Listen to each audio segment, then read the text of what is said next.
Nabi kata antara yang menyebabkan pahala terus mengalir, walaupun tuan dia sudah puluhan tahun, 1000 tahun, 100 tahun duduk dalam alam barzakh. Nabi kata antaranya membina masjid. Cari masjid-masjid yang dibina, masuk walaupun RM1. Wahai Allah, ini je kemampuan saya. Allah tahu berapa kemampuan kamu. Kita tak perlu nak bohong siapa-siapa. Orang lain kanan kiri kita boleh bohong. Allah Maha mengetahui berapa wang yang ada dalam kemampuan kamu. Allah tahu.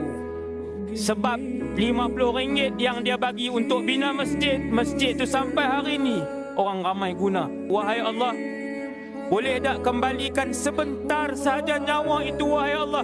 Aku nak taubat, aku nak sedekah, aku nak taubat, aku nak baca Quran. Aku tahu ada kematian, aku tahu ada barzakh, tetapi aku lalai, wahai Allah. Ayat ni disebut dan diulang-ulang, disebut dan diulang-ulang, dan tidak akan diberikan nyawa yang kedua untuk sesiapa pun yang mati.